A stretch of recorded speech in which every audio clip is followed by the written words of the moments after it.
أعوذ بالله من الشيطان الرجيم بسم الله الرحمن الرحیم وَقُلْ لِعِبَادِي يَقُولُوا الَّتِي هِيَ أَحْسَنُ۔ اور آپ صلی اللہ علیہ وآلہ وسلم میرے بندوں سے کہہ دیجئے کہ وہی بات کہیں جو بہت اچھی ہو۔ یہاں پر کہا جا رہا ہے کہ آپ صلی اللہ علیہ وآلہ وسلم میرے بندوں کو میری طرف سے یہ بتا دیں کہ وہ ہر حال میں خوش اخلاقی کا مظاہرہ کریں اور گفتگو میں کبھی ترشی اور تلخی نہ آنے دیں، اور مخالفین کے سامنے بھی بہتر اخلاق کا نمونہ پیش کریں۔ ان الشیطان ینزغ بینہم ان الشیطان کان للانسان عدوا مبینا۔ یقین شیطان ان کے درمیان جھگڑا ڈالے گا، یقین شیطان انسان کا کھلا دشمن ہے۔ ربکم اعلم بکم ان یشاء یرحمکم او ان یشاء یعذبکم۔ تمہارا رب تم سے خوب واقف ہے، اگر وہ چاہے گا تو تم پر رحم فرمائے گا، یا اگر چاہے گا تو تمہیں عذاب دے گا۔ وما ارسلناک علیہم وکیلا۔ اور اے نبی صلی اللہ علیہ وآلہ وسلم، ہم نے آپ کو ان پر داروغہ بنا کر نہیں بھیجا۔ ہدایت کو قبول کرنا یا نہ کرنا ہر شخص کا ذاتی معاملہ ہے۔ آپ صلی اللہ علیہ وآلہ وسلم ان تک پیغام پہنچانے کے ذمہ دار ہیں۔ وَرَبُّكَ أَعْلَمُ بِمَنْ فِي السَّمَاوَاتِ وَالْأَرْضِ۔ اور آپ صلی اللہ علیہ وآلہ وسلم کا رب خوب جانتا ہے اس کو جو کوئی آسمانوں اور زمین میں۔ وَلَقَدْ فَضَّلْنَا بَعْضَ النَّبِيِّينَ عَلَى بَعْضٍ۔ اور ہم نے بعض انبیاء کو بعض پر فضیلت بخشی ہے۔ سورہ بنی اسرائیل مکی دور کی آخری برسوں میں نازل ہوئی، اور اس کا آغاز بھی بنی اسرائیل کی طریق سے ہوا۔ اس سورہ کے نزول سے پہلے نبی آخر الزمان صلی اللہ علیہ وآلہ وسلم کی بعثت اور قرآن کے بارے میں تمام خبریں مدینہ پہنچ چکی تھیں، اور یہود مدینہ ایک ایک بات اور ایک ایک خبر کا باریک بینی سے جائزہ لے رہے تھے۔ پھر عنقریب حضور صلی اللہ علیہ وآلہ وسلم خود بھی مدینہ تشریف لانے والے تھے۔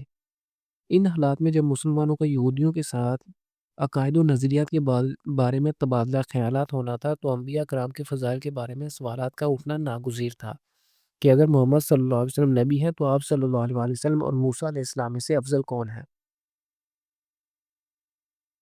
وَآتَيْنَا دَاوُودَ زَبُورًا۔ اور ہم نے داؤد علیہ السلام کو زبور عطا کی۔ اسی سیاق و سباق کی مناسبت سے یہاں بنی اسرائیل کے ایک نبی کا تذکرہ فرما دیا، اور آپ علیہ السلام کی فضیلت بھی بیان فرما دی کہ حضرت داؤد علیہ السلام کو ہم نے زبور جیسی جلیل القدر کتاب عطا فرمائی تھی۔ یہاں پر یہ اشارہ ملتا ہے کہ موقع محل کے مطابق اللہ تعالیٰ اپنے انبیاء اور رسول کے فضائل اور اعلیٰ مراتب کی ذکر سے ان کی عزت افزائی کرتا ہے۔ قُلِ ادْعُوا الَّذِينَ زَعَمْتُم مِّن دُونِهِ فَلَا يَمْلِكُونَ كَشْفَ الضُّرِّ عَنكُمْ وَلَا تَحْوِيلًا۔ آپ صلی اللہ علیہ وآلہ وسلم کہیے کہ ان کو پکار دیکھو جن کو تم نے اس کے سوا معبود گمان کر رکھا ہے، تو نہ انہیں کچھ اختیار حاصل ہے تم سے کوئی تکلیف دور کرنے کا، اور نہ ہی تمہاری حالت بدلنے کا۔ اولئک الذین یدعون یبتغون الی ربہم الوسیلۃ ایہم اقرب۔ وہ لوگ جنہیں یہ پکارتے ہیں وہ تو خود اپنے رب کے قرب کے متلاشی ہیں کہ ان میں سے کون اس کے زیادہ قریب ہے۔ لفظ وسیلہ بمعنی قرب اس سے پہلے ہم سورۃ المائدہ آیت نمبر 35 میں پڑھ چکے ہیں۔ مراد یہ ہے کہ جس طرح اس دنیا میں اللہ کے بندے اللہ کے ہاں اپنے درجات بڑھانے کی فکر میں رہتے ہیں، اسی طرح عالم غیب یا عالم امر میں بھی تقرب الی اللہ کی یہ درجہ بندی موجود ہے۔ وَيَرْجُونَ رَحْمَتَهُ وَيَخَافُونَ عَذَابَهُ إِنَّ عَذَابَ رَبِّكَ كَانَ مَحْذُورًا۔ اور وہ امیدوار ہیں اس کی رحمت کے اور ڈرتے رہتے ہیں اس کے عذاب سے۔ واقعتاً آپ صلی اللہ علیہ وسلم کے رب کا عذاب چیز ہی ڈرنے کی ہے۔ وَإِن مِّن قَرْيَةٍ إِلَّا نَحْنُ مُهْلِكُوهَا قَبْلَ يَوْمِ الْقِيَامَةِ أَوْ مُعَذِّبُوهَا عَذَابًا شَدِيدًا۔ اور نہیں ہے کوئی بستی مگر ہم اسے ہلاک کر کے رہیں گے روز قیامت سے قبل، یا ہم عذاب دیں گے اسے بہت ہی شدید عذاب۔ کان ذالک فی الکتاب مسطورا۔ یہ اللہ کی کتاب میں لکھا ہوا ہے۔ وما منعنا ان نرسل بالآیات الا ان کذب بها الاولون۔ اور ہمیں نہیں روکا کسی اور بات نے کہ ہم نشانیاں بھیجیں سوائے اس کے کہ ان کو جھٹلا دیا تھا پہلے لوگوں نے۔ وآتینا ثمود الناقۃ مبصرۃ فظلموا بها۔ اور ہم نے قوم ثمود کو اونٹنی دی آنکھیں کھول دینے والی نشانی کے طور پر، تو انہوں نے اس کے ساتھ بھی ظلم کیا۔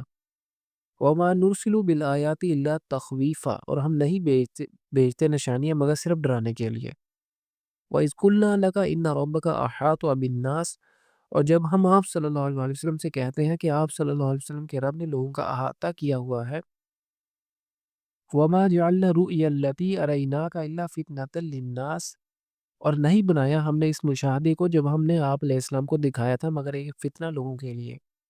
یہاں پر لفظ رؤیا خواب کے معنی میں نہیں بلکہ اس سے رؤیت بصری مراد ہے۔ انسان اپنی آنکھوں سے جو کچھ دیکھتا ہے اس پر بھی رویا کا اطلاق ہوتا ہے۔